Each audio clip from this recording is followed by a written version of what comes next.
Right, hello there everybody, Adam Clery from FourFourTwo here, and Arsenal versus Manchester City. Yeah, 18 months I've been doing these videos now, and I've never once come away from a game and just thought, I don't even know where to begin with any of that. So we will begin at the beginning and work our way through it and try and bring a bit of sense to whatever that was. Although, I doubt it. Okay, so these were your 11s for the game, and the two major talking points were A, no Kevin De Bruyne for Man City, and B, no Martin Odegaard for Arsenal. Now, you will note we've got Arsenal set up in a 4-4-2 here, and that may or may not have been the plan. It's just that while we saw two great moments from them in an attacking sense, we saw very little of them actually on the ball in possession. Bringing Calafiori in for Ben White and swapping Timber over at the right-hand side may have been a plan to have him invert from there and get builder patterns on a different side, but we just didn't really see it. Man City dominated the ball in the first half, and then in the second, well, we will get to the second. However, what we can infer from Arsenal's game plan off the ball at least was that A, they were defending in their 4-4-2 block, which they like to do, and B, for all the talk that they occasionally go into these games being a bit negative or grinding out a result, that was very much the Man City narrative. They weren't doing that at all. They were really aggressive in the opening exchanges. And this was something that jumped out at me about the opening exchanges, because when a lot of teams, especially those that defend in a 4-4-2, play against Man City, what they look to try and do is stop the service into him with the two forwards. Basically, they'll sit off, they'll allow the centre-backs and the goalie as much time on the ball as they want, and their priority is to stop this pass coming into Rodri either by closing down or just shutting off the passing lane and force City out wide. But Arsenal, as you can see here, were way more ambitious than that. Both Trossard and Havertz jumped immediately up to the two centre-backs, and then Declan Rice would jump ahead and go and sit on Rodri. And that is genuinely quite a brave thing to do against Man City, because presuming you're going to be 1v1 in both the fullback areas and you're not going to leave Haaland one-on-one with a single centre-back, that then leaves City with, in this case, Bernardo Silva and Gundogan basically between Thomas Partey. But the logic to this is if you can shut off all these short passing options, then it tempts Man City to go long into whichever of these two players is free, and then when that ball does go into the air, you have the centre-back step up who will dominate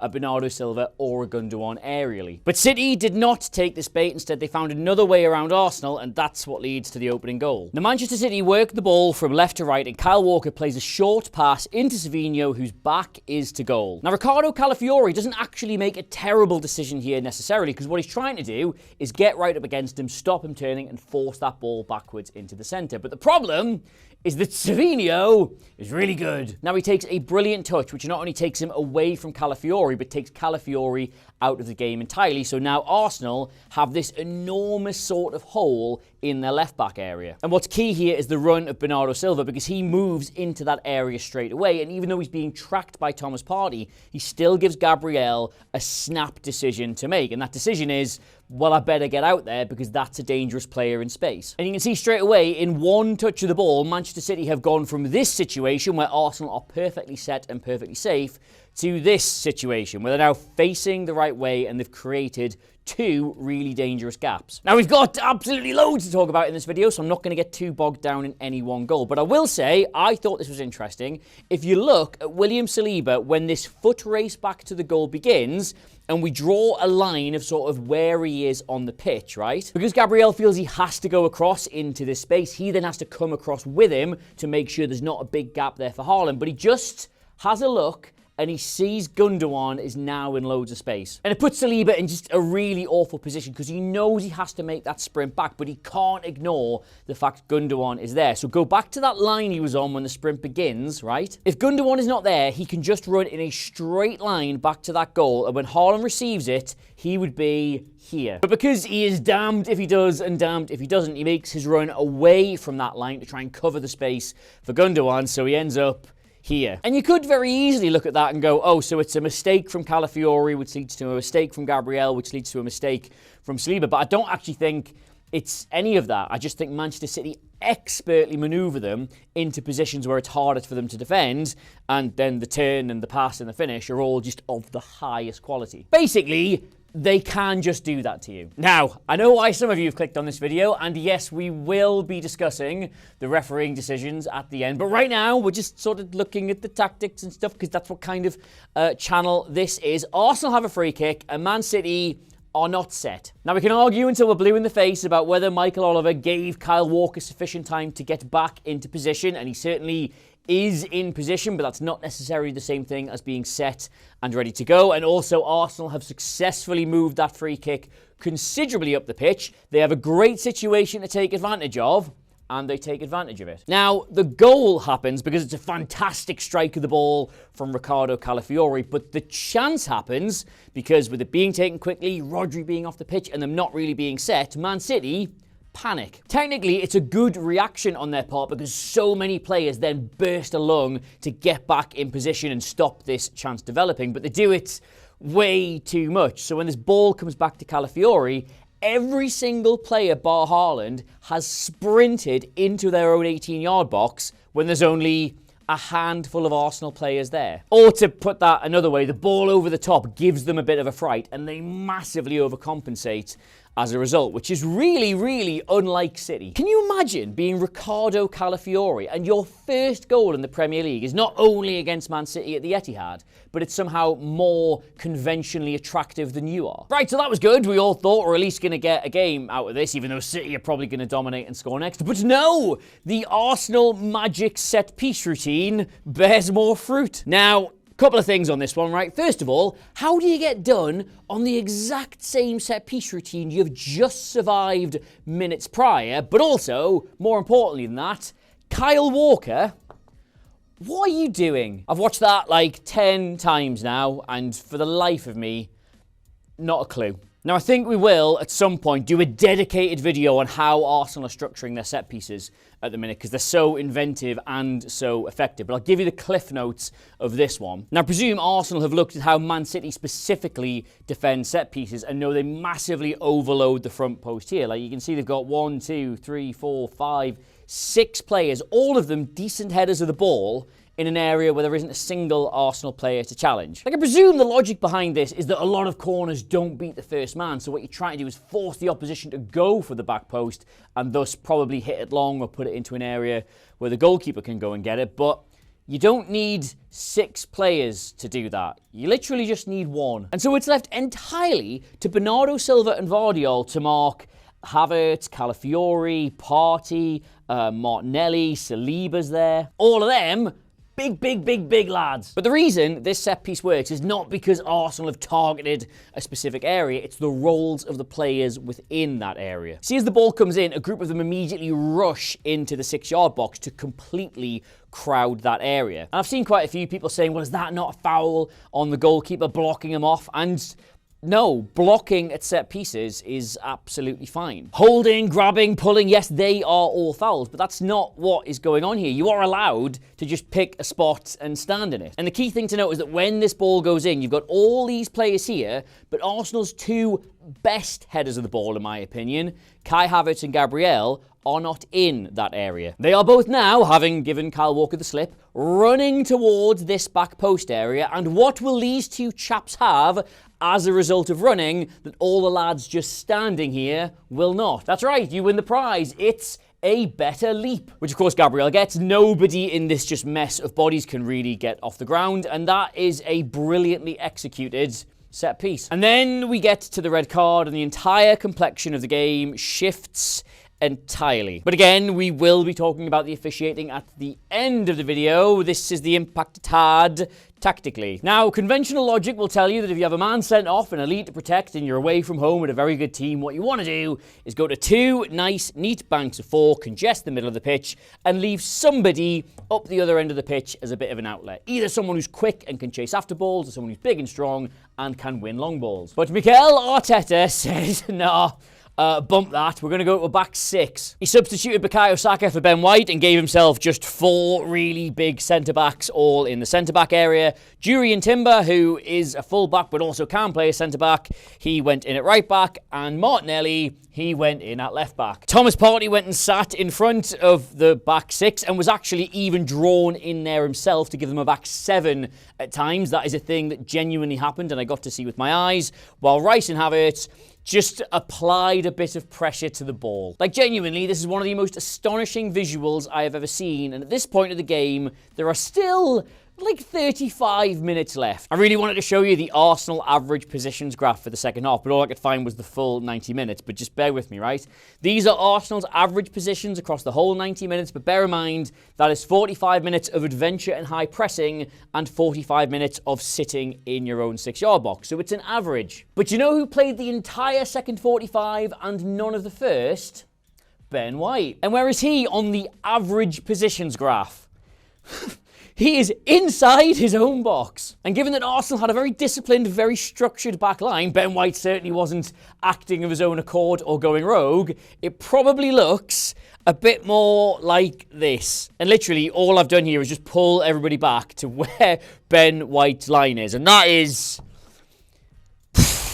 wow. Now, the logic here is actually incredibly simple, even if it's something you just simply never see. Because if Arsenal had a back 4 instead of this back 6, then the obvious thing for Man City to do is to move the ball out of the flanks, try and drag a defender out of position, and then somebody can get into that sort of half space. And it's actually what they did for their opening goal in the first half. But of course, if you've got a back 6, you kind of close off those wide areas anyway. And in fact, of all the graphs I've seen doing the rounds since that game, it's these two that are probably the most pronounced, right? These are Arsenal's completed passes in the second half, all like bloody 5 or 6 of them. And these, mamma mia, are Manchester City's. This is genuinely just the second 45. There are hundreds of them here, all directly outside of Arsenal's box. But what if you just sort of look at it in real detail, it tells you is that they were kind of out of ideas very quickly. Like, if you think about the fact there's absolutely hundreds of them here and Arsenal were defending on the edge of their own 18-yard box,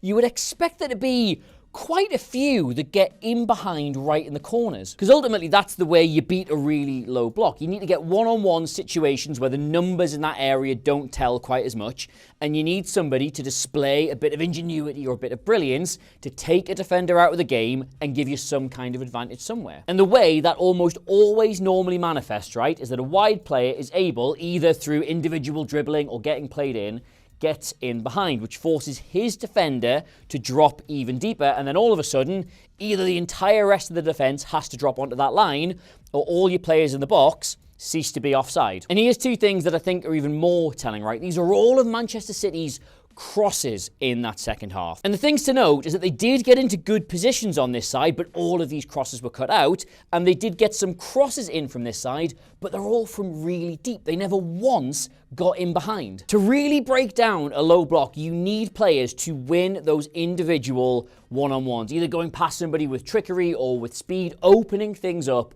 through your own ability. And that is the only time Manchester City did it in that entire second half. And we will come back to it, but that is Jack Grealish in the 97th minute going past a player and winning the corner that the goal comes from. And up until that happened, I genuinely did not think for a second Man City were going to get that goal. Because when you are defending with 10, you have to make certain decisions. You have to prioritise what it is you're going to focus on. And because Arsenal had this back 6, sometimes 7, it only really left them with Havertz and Rice capable of closing down what was happening on the edge of the box. And clearly the decision they made was, of all the things we've got to worry about defending here, we'll sort of let them have it in this area. Like, it's a pretty big gamble that. They were basically just saying, like, if you can get the ball to Walker or Diaz or Kovacic 30, 35 yards out and they want to have a shot, crack on. We don't think that's where you're going to score from. But to get these results, you do have to make these gambles. And what I found genuinely bizarre was this space was available to Manchester City almost constantly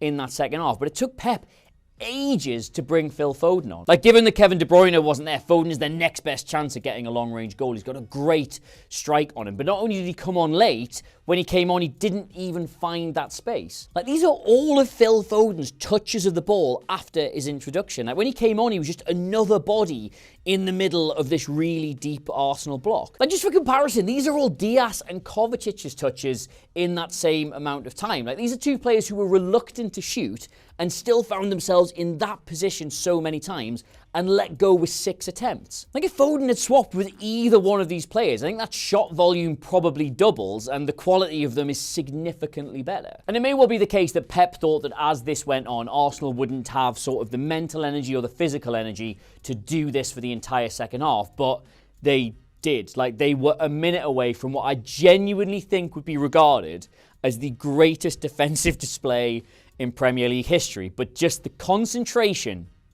went in the last minute. This might be a really, really harsh way of looking at it, and I can absolutely understand by this point you just not being switched on, but when this short corner is taken, Arsenal are set perfectly for it. Even though City have kind of worked a situation down this side, they've got the numbers in the box that if that cross comes in, they're almost certainly going to win it. And if it is pulled back to the edge of the box, they've got bodies who can close that down. But for some reason, Thomas Partey decides he needs to move towards the near post. Like, Grealish is in a dangerous position, but 2 players have gone and closed that down. Thomas Partey's job isn't easy, but it's to make sure that if the ball does get rolled across to either Gundogan or Kovacic, he's able to throw himself at it. And instead, he just gets attracted to the ball. And thus, when it is rolled out, he's in no position whatsoever to get a block on that shot. It bounces around, it ricochets, it drops to John Stones. It's incredibly fortunate, but given the amount of long-range efforts they were manufacturing on the edge of the box, this is probably what they were hoping to happen. If you shoot from this close, with that many bodies between you and the goal, you're kind of hoping for a bit of chaos. And it's really, really harsh on Arsenal because I don't think people appreciate just how hard it is to play football without the ball. You are constantly moving left to right, having to think, do I go, do I do this, do I do that? It's so much harder than having possession, and the possession stats for that half were absurd. Like, people will say it's hard to play without the ball when a team has like 35% possession. Arsenal had 12. Now, I do hope that all of that has provided at least a little bit of context for why what happened in the game, but it's simply impossible to talk about that and not talk about the referee. I'm sure whatever opinions you have about it, you will kindly provide us in the comment section. There does seem to be an awful lot of anger about this and people saying he's influenced the game and the result is entirely down to Mikel Oliver. But please bear in mind, I am neutral in this matter, will say this. I thought he had a bad game, but a bad game across the board that was quite consistently bad for both teams. And the reason I say that, and I'm begging you to go easy on me for this, right? It's genuinely just my opinion, is the way I would describe what happened in the red card is pretty much exactly how I would describe Arsenal's equaliser. And what I mean is, I think it is bad refereeing to call a player over and when he's making his way back,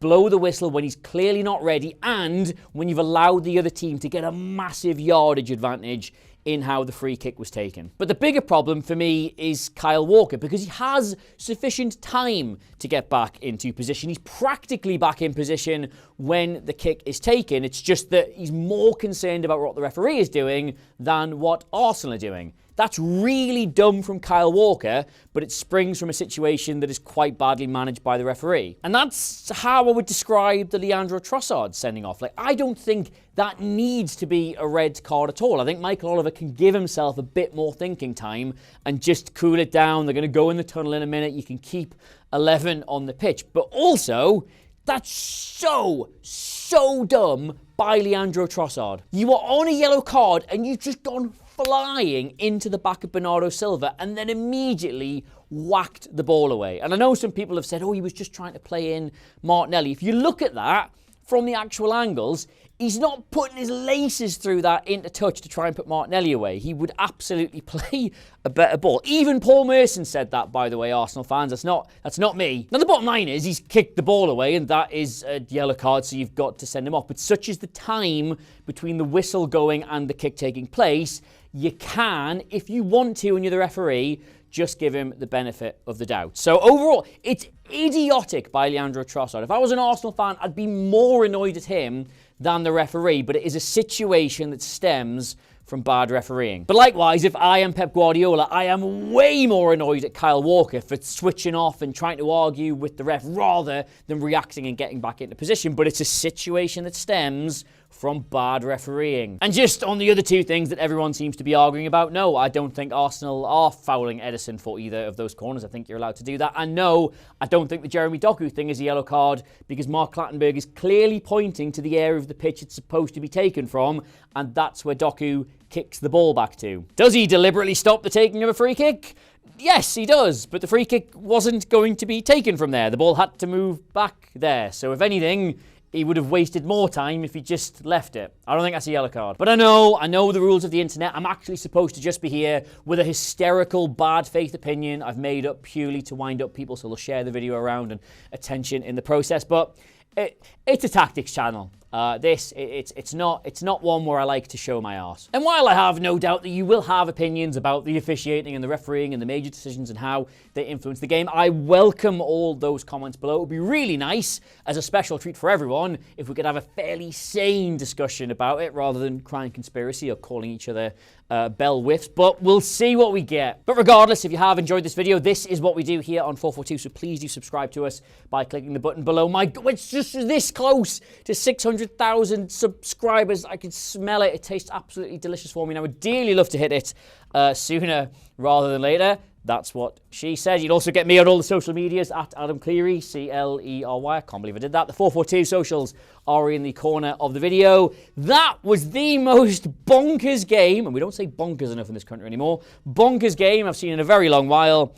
I'm away for a lie down. This video is probably way too long, and I'll see you soon. Bye. Bye. Bye. Bye. Bye. Bye. Bye. Bye. Bye.